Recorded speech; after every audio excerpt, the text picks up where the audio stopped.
We make salamis, air-dried meats locally. We're in the market hall, so that's the little plug. But actually, I'm not going to talk about that at all. I'm not going to talk about anything that we do as a company. And in fact, I should probably be taking this apron off because, you know, it's one of those things that, you know, the company should probably not be associated with the cantankerous rantings that I'm probably just about to come out with. But what I'm here to talk about is people who don't like food, which might seem strange, and I'm not going to talk about anorexics or, I don't know, just people who go, you know, I'm not saying you don't have to like everything, but, you know, give you an example, somebody who turns up to dinner at your house and they sort of poke at your pasta sauce and they sort of take it apart a bit and they look at it really closely and then they say, has it got mushroom in? And you say, yes, it has got some mushroom in, you know, or aubergine or whatever it is. And they say, oh, I don't like mushroom.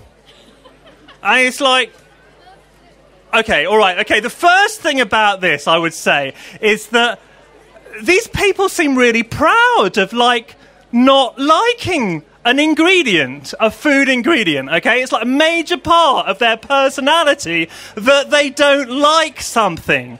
And what's that about? I mean, you know, surely they should be a bit apologetic. I mean, they're adults, they're not teenagers. I mean, we all know that teenagers sort of build their personality on sort of hating various things, you know. At least I did anyway, you know, sort of.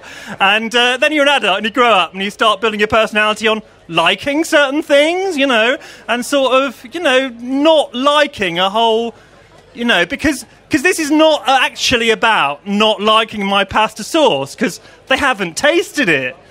Actually, they're saying, I don't like anything with mushrooms in, or aubergines in, or cream in, or whatever it is, their sort of pet hate that they will take to every food event and sort of absolutely, you know, completely rigorously dislike. It's crazy. I mean, you know, okay, you know, someone didn't like beetroot the other day that I came across. It's like, you go to Timar Organic Farm, for a start, just down the road here, they've got 3 different varieties of beetroot that all taste completely different from each other.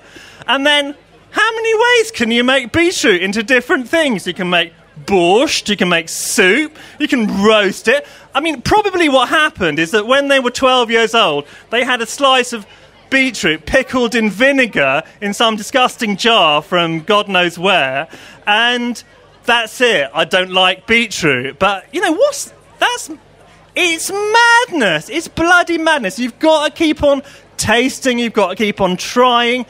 You know, you're an adult. At least you should be apologetic for not liking something. Saying, you know, actually, the last few times I've had beetroot, I really didn't like it, but I'll taste your whatever it is, beetroot relish, because I've never had a beetroot relish before. That's the correct response, in my humble opinion. Obviously not so humble, as you can tell, but, you know. And, There you go. Yeah, okay. I could rant about the rain, but so yeah, it's this sort of trend to sort of not liking a whole sort of school of ingredients. They, you know, a whole sort of, you know, I don't like this thing, you know, and it's kind of, I think it's part of a general non-understanding around food that sort of actually, it's not about the ingredient. And you can turn it into a zillion different tastes and flavours and textures if you know how to cook, which, of course, loads of people don't. And even this goes even further. You know, you get people who say things like, I don't like lasagna, or I don't like shepherd's pie, or something like that. It's like, well, you know, back in the day you might have said, I really like my auntie's shepherd's pie, but I can't stand my grandmother's shepherd's pie.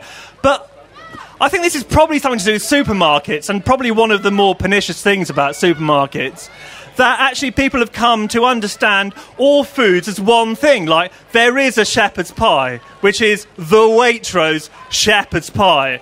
And it's no longer about the fact that, you know, you sort of really like your grandmother's shepherd's pie but hate your auntie's shepherd's pie. It's like there is this thing called shepherd's pie, which is, you know, eternal and sort of will always be the same.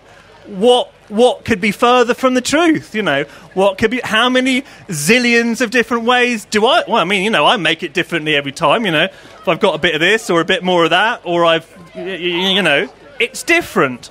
But yeah, so maybe coming round to something that this is actually one of the more pernicious things about our consumerist society and supermarket politics, that we're all thinking of food as one thing. And, well, okay, I will take something from our own company. People come up to me and they taste our chorizo, and it's like, oh, that doesn't taste like chorizo. I mean, I'm not saying everyone says that, but that doesn't taste like chorizo. Okay, right, okay. Every town in Spain has got a completely different concept of chorizo. It's meaningless. Completely meaningless term, you know. You go from one town to the next and they're like, oh, 10 miles down the road, you won't believe how they make chorizo. It's really weird, you know. They do it like this sort of thing. And, yeah, you know, we make chorizo our way and you might like it and you might not like it. That's fine. But it's not like that we don't make it properly. It's just we make it our own way. So... to end, and I probably should end, that's about where I would leave it. That, you know, food is very diverse, and let's remember that.